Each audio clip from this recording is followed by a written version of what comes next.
Good evening, students. So now let's do some MCQs which have recently come in the recent exams of UPSC and NICT and FMG. So these are a mix of all the MCQs. Let's do them. A 62-year-old male with a history of coronary heart disease and renal failure was admitted to the ICU with elevated blood pressure, which was 190/110, and declining urine output. So the intensivist now administers phenoldiazepam intravenously. How does this drug help in improving the renal function in this patient? Now, phenoldiazepam, the answer here is A, that is D1 agonism. The phenoldiazepam is basically a D1 receptor agonist, and it basically causes vasodilatation of the renal and mesenteric and coronary arteries. So these arteries, this vasculature is dilated, and this increases the renal blood flow and promotes natriuresis and diuresis. Especially in hypertensive patient with the declining compromised renal function, phenoldiazepam is used, and this is acting by D1 agonism. Okay, a 24-year-old sexually active male presents to the outpatient department with complaints of painful urination and thick yellow urethral discharge for past 3 days. He denies any fever, chills, or flank pain. He reports multiple unprotected sexual intercourse in the past month. A urethral swab shows the diplococci, and the organism is resistant to penicillin, which is the most appropriate treatment.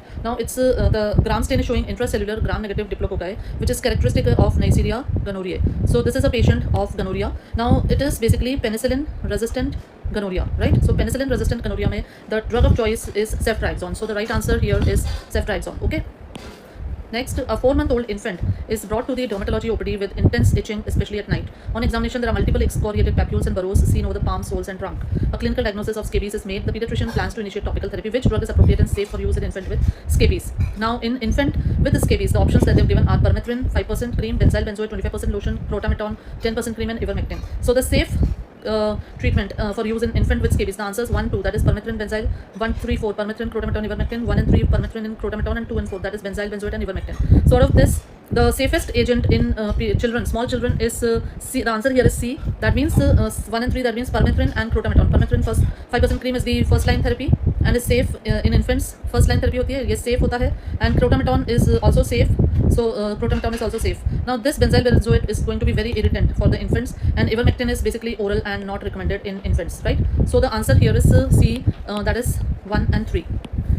Which of the following statements regarding thalidomide is false? So now please remember the question that they're asking, so you have to be very, very vigilant that which is false, right? So it acts as an antimetabolite, it is a teratogenic drug, it is used in type 2 lepra, it is used in relapsing multiple myeloma. Out of all the 4 answers, this is the answer which is wrong, so we have to mark this. Okay, they're asking which is false, so this is false. It is not an antimetabolite. It basically works by TNF alpha inhibitor. Okay, it is a TNF alpha inhibitor. It is anti-angiogenic and immunomodulatory. Teratogenic hota hai, this is right. It is used in type 2 lepra reaction, and it is also used in relapsing multiple myeloma. The question next is, which of the following drugs is associated with cholestasis without significant portal inflammation? The options given are acetaminophen, amoxiclavulinic, isoniazid, and estrogen plus androgens. Now this is wrong here. It must have gotten typed by mistake. So now out of the given drugs, the right answer here is amoxicillin clavulinic acid. This basically, it is a well-known cause of idiosyncratic cholestatic jaundice, right? So it shows cholestasis but without any portal inflammation, right? While acetaminophen, it causes centrilobular necrosis, but it does not cause cholestasis. Isoniazid causes hepatocellular injury. Okay, and estrogens can cause cholestasis, but they are usually associated with pruritus. So the right answer in this question is amoxicillin plus clavulinic acid, right? So this is the one that you have to mark. The next question now, which of the following drugs are used for clinical cure of malaria? Now, clinical cure of malaria, the options that they've given are artemether, sulfadoxine, pyrimethamine, chloroquine, and primaquine. Okay, so here the correct answer, they've given options A, 1 and 2, that means 1 and 2, B, 1, 2, 3, C, 3 and 4, and D is 1, 2, and 4.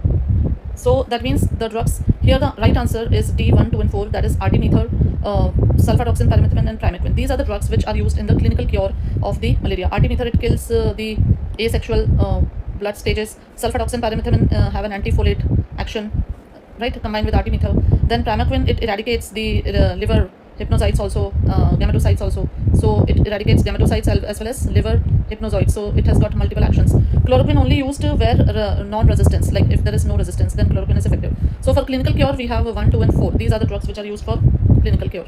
Erythropoietin is primarily used in treatment of which type of anemia? Options given are nutritional anemia, chronic kidney disease related anemia, myelodysplastic, and aplastic. And options are A, 1 and 4, B, 2 and 3, C, 1 and 3, and D, 1, 2, and 4. Here the correct answer is B, 2 and 3. It is basically erythropoietin is used in primarily used in CKD related anemia and myelodysplastic syndrome anemia. It is not effective in nutritional anemia or aplastic anemia, right? So the correct answer is this. Next, which pharmacokinetic parameter is used to determine the loading dose of an oral drug? Okay, options given are volume of distribution, half-life, plasma concentration, bioavailability. The options given are A, 1, 2, and 3, that is volume, half-life, plasma, B, only 1, C, 1, 3, and 4, and D, 1, 2, and 3. So the correct answer here is C, 1, 3, and 4, that is volume of distribution, plasma concentration and bioavailability, right? So the loading dose is calculated as plasma concentration. So formula for loading dose is plasma concentration into volume of distribution upon bioavailability. So volume of distribution, it depends upon the volume of distribution, it depends upon the bioavailability, and it depends upon the plasma concentration. So this is the right answer. Okay, so what is the right answer? Right answer is this. Next, which of the following drugs is not used in the management of PPH? So please pay attention. The word here is used is not used. So we have to see which is not used.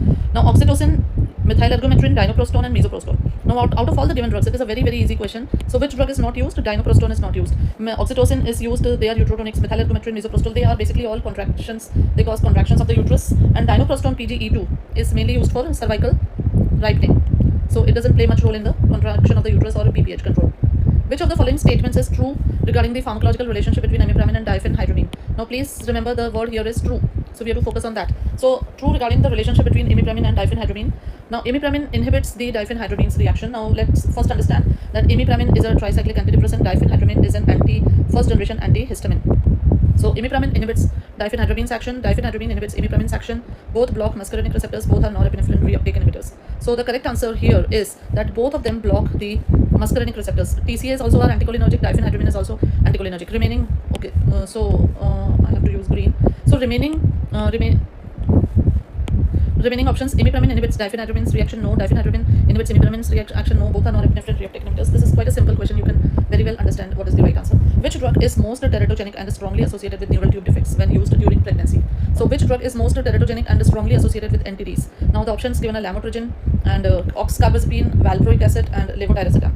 Right, so the right answer, which drug is most commonly associated with what are they asking? Neural tube defects. So the neural tube defects out of the given options is valproic acid. Valproic acid is highly teratogenic drug and it results in spina bifida. These are all safe in pregnancy, right? A 64-year-old male with history of hypertension, type 2 diabetes mellitus, presents with fatigue and dyspnea, and echo reveals this thing: left ventricular hypertrophy, ejection fraction 60s, BNP is elevated. He has had 2 hospital admissions for heart failure in past year. Is currently euvolemic and is on optimal doses of beta blockers and ACE inhibitors. So he is already taking beta blockers and ACE inhibitors. Which of the following is the most appropriate next step? Now that means patient is hypertensive, diabetic, and heart failure 2 बार हो चुका है, exertional dyspnea है, fatigue है, and he is on beta blockers and ACE inhibitors. So what is the next step? Now let's see what are the options given. Digoxin add करें, ivabradine add करें, loop diuretic plus SGLT2 inhibitor add करें, ranolazine add करें. Now out of the given options, the correct option is that you add a loop diuretic and SGLT2 inhibitor to improve the long-term outcome. SGLT2 inhibitor we know is dapagliflozin. Loop diuretics will help symptomatically in the fluid volume overload. Now digoxin is not preferred in the it's a heart failure with ejection fraction which is high, elevated BNP, increased BNP है उसको. So digoxin, ivabradine, ranolazine is basically more effective in angina rather than in heart failure. So here the best answer is this. A 63-year-old diabetic woman presents with fever, flank pain, dysuria, and elevated WBCs. Imaging reveals mild hydronephrosis. Urine analysis shows pyuria and bacteriuria. Diagnosed with complicated UTI. Which of the following is the parenteral drug of choice for empirical treatment of a complicated UTI? The options given are ceftriaxone, meropenem, amoxicillin, clavulanic acid, and nitrofurantoin. Now here the patient is basically pyuria, bacteria, complicated UTI. So a very simple drug, complicated UTI में usually, especially if she is diabetic है and UTI है, so this may involve the ESBL organisms. So in this case में the best drug to be used is meropenem, is a broad spectrum carbapenem, and which is very effective. Ceftriaxone can be used only in uncomplicated UTI. Nitrofurantoin is not used in upper urinary tract. It is not used. Amoxiclav is insufficient in ESBL infections. Next, a 58-year-old man presents with septic shock. He is febrile, tachycardic, has a blood pressure of 80 by 50 mm mercury. Despite taking fluid resuscitation with IV crystalloids, his urine output is low, he is drowsy. What is the next step in management? The options given are administer dopamine, administer norepinephrine, administer hydrocortisone, and administer vasopressin. Now these type of questions are very confusing because here you may feel that dopamine is also correct, norepinephrine is correct, hydrocort is correct, vasopressin is correct. So what to do now? Here, now after first line vasopressor in septic shock, after the fluids has to be norepinephrine to restore the main arterial pressure, right? So dopamine is outdated because it can result in arrhythmias, and hydrocort is used if shock is refractory to vasopressors, and vasopressin is second line, right? So first line we use norepinephrine in this patient. Which of the following is false regarding bempedoic acid? Now bempedoic acid के बारे में क्या false है? So please remember what are they asking? False क्या है? We don't have to get confused with what is true. It is a non-competitive inhibitor of ATP citrate lyase. Okay, it is a dicarboxylic acid. It inhibits the de novo synthesis of cholesterol, and hepatocytes can be used concomitantly with statins. So here the wrong answer, the answer which is incorrect or which is false, is that it is a dicarboxylic acid. It is a false statement. It is not a dicarboxylic acid. This is correct. It is a non-competitive inhibitor and it decreases the liver cholesterol synthesis, right? Then it inhibits the de novo synthesis. This is right. This is right. So the right answer here is B. Then which drug is used in the treatment of acute mania? Haloperidol, valproate, lithium, and amitriptyline. Option given is only 3, 1, 2, and 3, 1, 2, 3, 4, 2, 3, 4. So the drug which can be used in the treatment of acute mania is, we can give the correct answer here is, what is it? 1, 2, and 3. So here that means we can give haloperidol, we can give valproate, and we can give lithium. Amitriptyline is a tricyclic antidepressant, so it is not used in mania. Okay, remaining drugs can be given in acute episode of mania. Which of the following drug is used to reverse the muscle relaxation caused by vecuronium? It's a very simple question. Anybody can answer this. Options given are atropine, neostigmine, atropine, physostigmine, succinylcholine. So the right answer here is neostigmine. Now see, these type of questions you know the answer, but still you should go through all the MCQs, all the options, right? So neostigmine is the answer. It reverses the action of vecuronium or D-tubicurarine. These are competitive blockers, and often this is co-administered with atropine to reduce the muscarinic side effects. Physostigmine crosses the blood-brain barrier. It is not used here, and succinylcholine is a depolarizing blocker, right? So neostigmine is used to reverse the relaxation caused by the vecuronium, right? The next question is, a 28-year-old male with a known history of generalized tonic-clonic seizure is on long-term carbamazepine therapy. He developed a sore throat and was prescribed erythromycin by a local physician. 2 days later, he presents to emergency department with dizziness, diplopia, ataxia, and confusion. So what is the most likely explanation for his symptoms? Now here you can see that he has developed basically carbamazepine toxicity, right? So there is toxicity due to carbamazepine. Now how it has developed? Because he was prescribed erythromycin, and erythromycin, then you know, so inhibiting the metabolism of carbamazepine and developing the toxicity. Okay, so let us see the options. A, refractory seizure due to pharmacodynamic resistance. B, carbamazepine toxicity due to drug interaction. C, erythromycin toxicity due to enzyme reduction. D, decreased absorption of carbamazepine leading to subtherapeutic levels. So here, as we know, the answer is carbamazepine toxicity due to drug interaction. That is, erythromycin is responsible. What is the main role of phase 1 in xenobiotic metabolism? Now, phase 1 in xenobiotic metabolism. Xenobiotic means toxins or poisons, like that. So options are to make the compound more permeable across membrane, to extract functional proteins through oxidase reductase reaction, to introduce or expose functional groups for further metabolism, to directly conjugate compound and facilitate the excretion. So here the right answer is C, that is to introduce or expose functional groups for further metabolism. So phase 1 reactions, they mostly include oxidation or reduction or hydrolysis, right? Now these basically they introduce or expose the functional groups, and they further go to phase 2 reactions, and this is how after phase 2 reactions they undergo conjugation, and then finally they undergo the excretion. So this is how it goes. Next, which of the following statements about barbiturates and benzodiazepines is correct? Now barbiturates and benzodiazepines, let us see the options. Both act on GABA chloride channels. Flumazenil is antagonist of barbiturates. Benzodiazepines increase the duration of chloride channel opening, and barbiturates are used to treat acute anxiety. Now here see, this is the correct answer, and what are they asking? They are basically asking which option is correct. So this is the correct answer. They both act on GABA chloride channels. Flumazenil is an antagonist of benzodiazepines. Benzodiazepines increase the frequency of chloride and channel opening. Barbiturates are not used to treat acute anxiety, right? Because they have addiction and toxicity. So the right answer is this. Fine. First line therapy in chronic phase of chronic myeloid leukemia is. So the first line therapy options are rituximab, thalidomide, imatinib, and chlorambucil. So the first line therapy in chronic phase of CML is imatinib. Sorry, this is the right answer. I'm not doing it on rituximab. The right answer is imatinib. Imatinib basically is a tyrosine kinase inhibitor, and it targets the BCR ABL fusion gene product. So it is the first line therapy in the chronic phase of CML. Okay, thalidomide is basically used in multiple myeloma. Chlorambucil is used in chronic lymphocytic leukemia, and rituximab is used in CD20 plus lymphomas. Okay. Next, which of the following drugs can cause secondary weight gain? The options are insulin, propranolol, orlistat, and thyroxine. So the correct answer options are 1, 2, and 4, 1 and 3, 2, 3, and 4, 1 and 2 only. So the answer, right answer here is D, 1 and 2 only. Why? That means insulin and propranolol. These are the drugs which cause weight gain. Orlistat in fact reduces the weight, and thyroxine also reduces the weight. We all know that. A 42-year-old man with history of alcohol dependency presents with progressive abdominal distension. It reveals a shifting dullness. Which of the following is the most appropriate drug to relieve this abdominal distension? Now this abdominal distension, see the diagnosis alcoholic hai, and dependency hai, and abdominal distension, shifting dullness. So it is indicative of ascites. So the correct drug for this, now after of the options octreotide, lactulose, propranolol, and spironolactone, the correct answer here is spironolactone. Why? Because it is a potassium sparing diuretic, and it is also aldosterone antagonist. So it is the first line therapy for ascites in alcoholics.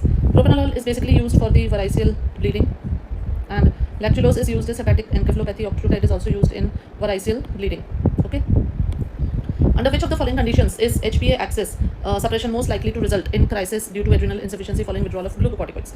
So which condition is HPA axis suppression most likely to present? So what they are asking is most likely. That is the question. Result in crisis. If glucocorticoids given by IV route for 5 days, if glucocorticoids administered orally for 1 week, and if glucocorticoids have been prescribed repeatedly within the previous year, if the dose is less than equivalent of 5 mg. So which condition is most likely to result in crisis due to adrenal insufficiency following the withdrawal of glucocorticoids? This is the right answer if they are prescribed repeatedly within the previous year. So basically repeated, that is repeated long-term suppresses the endogenous ACTH and suppresses the cortisol. Now when you do sudden withdrawal, so sudden withdrawal will lead to crisis. Okay. Next question. Which of the following can be used in the management of severe hyperkalemia? Intravenous calcitonin, intravenous soda bicarb, oral sodium polystyrene sulfonate, and intravenous calcium gluconate.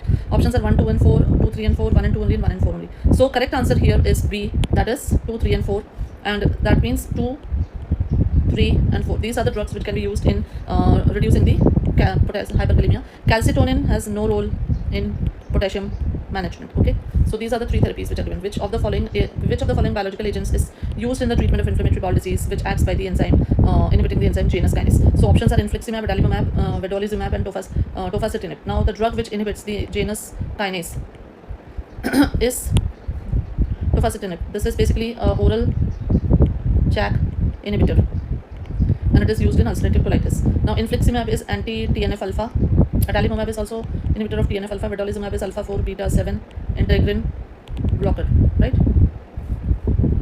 Which of the following responses to intravenous adenosine is correctly matched? Now here correctly matched कौन सा answer है? Arrhythmia, atrial fibrillation termination, then atrioventricular nodal reentrant tachycardia termination, ventricular tachycardia termination, atrial flutter termination, and complete recovery. So which is correctly matched? So adenosine, the correct answer in this case is adenosine causes termination of atrioventricular nodal reentrant arrhythmia. It is not effective in atrial fibrillation, atrial flutter, or ventricular tachycardia. What are the consider the following steps for using a meter dose inhalation. Incline the head backward to minimize position. Remove the cap, shake the inhaler, breathe out gently, and play the mouthpiece into the mouth. Hold the breath for 10 seconds. Simultaneously begin a slow, deep inspiration. Depress the canister and continue to inhale. Now, correct answer. Give the correct sequence. What is the correct sequence of using MDI? So 3, 2, 1, 4, 1, 5. That is the fifth. Achha, this is the fifth. Okay. 2, 1, 4, 3, 5, 2, 3, 1, 5, 4, 3, 1, 5, 4, 2. So the correct answer. Now it's a very confusing question, and I know a lot of students might get this wrong. The correct answer in this is 2, 3, 1, 5, and 4. Remove the cap, shake the inhaler is the first thing. Then breathe out gently, place the mouthpiece into the mouth, right? Then incline the head backward. This is 2, this is 3. Then after that, begin a slow inspiration, and then hold the breath for 5 seconds. So this is the correct order of the sequence of using an MDI. Which is the best treatment of first choice in acute gout? Acute gout. Okay. Now out of the given options in acute gout, oral methotrexate, oral colchicine, allopurinol, and sulfasalazine. So the right drug here in acute gout, the drug of choice is oral colchicine. It's a microtubule inhibitor and inhibits the movement of neutrophils, etc. in gout. It is used in acute attack, especially less than 24 hours. Allopurinol is for the chronic management, and methotrexate is for rheumatoid arthritis. Sulfasalazine is for rheumatoid arthritis and not gout. Right. Now next question. Under the stepwise approach to the management of bronchial asthma, which of the following is the most appropriate initial treatment at step 1 for a patient diagnosed with mild asthma? Okay, now mild asthma. As per the here we have to undergo as per the GINA guidelines. Low dose, what are the options? Low dose inhaled corticosteroids only, low dose inhaled corticosteroid plus oral corticosteroid, low dose inhaled corticosteroid plus long acting antimuscarinic agent, low dose inhaled plus leukotriene antagonist. This is what they are saying for the mild asthma. So the correct answer here is low dose inhaled corticosteroid plus leukotriene antagonist. That is inhalational corticosteroid plus leukotriene receptor antagonist. So this is the answer. This is for step 1 mild asthma. Monotherapy with ICS or adding oral steroids is not step 1. This is also not step 1. And LAMA is also used in later stages and not step 1. Which of the following is an antidote for rivaroxaban and apixaban when reversal of anticoagulation is needed due to uncontrolled bleeding? Now this is a very factual question. The options are idarucizumab, andexanet alpha, hydroxycobalamin, and glucarpidase. So the right answer here is andexanet alpha. This is basically a recombinant modified factor 10A decoy and it binds and inhibits the rivaroxaban and apixaban. Now idarucizumab is used for basically inhibiting dabigatran or antidote for dabigatran. Hydroxycobalamin is basically a cyanide antidote, and glucarpidase is used in methotrexate toxicity. Okay. Next question. Which of the following is used to reverse the anticoagulant effect of dabigatran? Now here just now we have seen what is the drug used to reverse the effect of dabigatran. That is idarucizumab. We have just seen in the last. Glucarpidase is used in methotrexate. Desferrioxamine is basically used in the poisoning, copper poisoning, and protamine is basically an antidote for heparin. Right. Sorry, desferrioxamine is used in iron poisoning. Right. So these are antidotes. Next, fomepizole is an antidote used to treat poisoning from which substance? Now fomepizole, just आपका दिमाग चला जाना चाहिए कहाँ? Alcohol पे. So fomepizole is an alcohol is an inhibitor of alcohol. It inhibits what? Alcohol dehydrogenase. So it prevents the metabolism of methanol and ethylene glycol to toxic acid. So it is used. Now what are the options? Methanol, digoxin, cocaine, and ethylene glycol. So this is basically used in D1 and 4. Option is D. It is used in methanol. It is used in ethylene glycol. Not used in digoxin and not used in cocaine. Right. This is the right answer. Which of the following medications is used in a child diagnosed with ADHD? Options given are carbamazepine, methylphenidate, atomoxetine, and clonazepam. So the options that the answer that is correct is 2 and 3. We use methylphenidate or atomoxetine. They both are CNS stimulants, and atomoxetine is also selective norepinephrine reuptake inhibitor. Clonazepam and carbamazepine are not used in ADHD. Now 15. Which of the following statement is correct regarding management of hyperkalemia in a child? So hyperkalemia management: intravenous calcium gluconate given to enhance cellular uptake, beta adrenergic agonist salbutamol terbinafine used to stabilize, regular insulin glucose given in IV, and sodium polystyrene sulfonate enhances the body elimination. So options are 1 and 2, 1 and 4, 2 and 3, 3 and 4. So the correct options in a child, because they're asking in a child, so the answer is this: regular insulin and glucagon intravenous, and this enhances. Beta agonist, these drugs are not given in children. They enhance the cellular uptake, and this is also not very effective in children. What is the antidote for belladonna poisoning? It's a very simple question. Options are physostigmine, amitriptyline, atropine, flumazenil. The answer is physostigmine. Why? Because belladonna is actually atropine, and so to reverse its effect, we use physostigmine. A 45-year-old farmer came with accidental consumption of pesticide, complaints of urination, excessive salivation. Which of the following toxidromes most likely to be associated? So he's having frequent urination and excessive salivation. So the system that is most commonly involved is cholinergic. So out of all the options given, it looks like OCP poisoning, right? So that is what it looks like. Next, consider the following regarding salicylate toxicity: arterial pH 7.25, NaN gap 18, arterial pH 7.25, NaN gap 10, PCO2 of 20, PCO2 of 48. Now, which disturbance is likely to be encountered in salicylate poisoning? 1 and 3, 1 and 4, 2 and 3, 2 and 4. Now, here the correct answer is 1 and 3. So 1, this one, A. So 1 is arterial pH of 7.25 and NaN gap of 18, and there is a PCO2 of 20 millimeter mercury, indicating there is respiratory alkalosis and metabolic acidosis, right? So this is a mixed acid-base disorder which is seen in salicylate poisoning. Consider the following statements with regard to the treatment of vitamin A deficiency. Now, in vitamin A deficiency, repeated high doses retinol can cause liver damage and teratogenicity. Acute overdose of vitamin A may lead to increased intracranial pressure. Regular vitamin A supplementation recommended for pregnant women, and excessive intake of carotene may cause harmless orange pigmentation of the skin. So, what are the correct statements here, right? That is what they are asking. So now see, the option that is correct here is this one, B, 1, 3 and 4. 1 says repeated high doses can cause teratogenicity, that is right.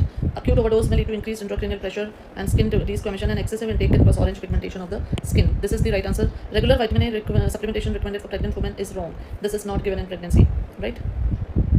Which of the following oral drugs may be used in the management of super refractory status epilepticus? So, status epilepticus which is not responding to any drug, what is used? I think it is clonazepam, clobazam, topiramate, and lamotrigine. So, the drug which is then used is topiramate. It is used orally, or it can be used IV via NG tube in super refractory. Clobazam is used, but it is second line, and lamotrigine has slow titration, so not for acute use.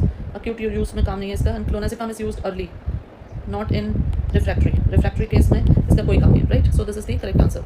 Next, which of the following statement is correct regarding the management of benzodiazepines, regarding the use of benzodiazepines in initial management of status epilepticus? Now the options given are: in status epilepticus benzodiazepine के use के क्या statements correct हैं? So please remember, we have to answer this. Up to 2 doses may be used 5 minutes apart if seizure is not controlled. For lorazepam, only single dose should be used even if seizure is not controlled. Dose of midazolam at this stage is 1 to 15 microgram per kg. Dose of both lorazepam and midazolam is 0.1 milligram per kg. So the correct answer 1 and 3, 1 and 4, 2 and 4, 2 and 3. Out of this, the correct answer we have is 1 and 4. So this is the correct answer. Up to 2 doses may be used 5 minutes apart if seizure is not controlled, and dose of both lorazepam and midazolam is 0.1 milligram per kg. So this is the correct answer, right? Up to 2 doses can be given, and their dose is 0.1 milligram per kg. Statement 2 is incorrect, and statement 3 is also incorrect in this case. So these were some few questions which we had to do of recent exam.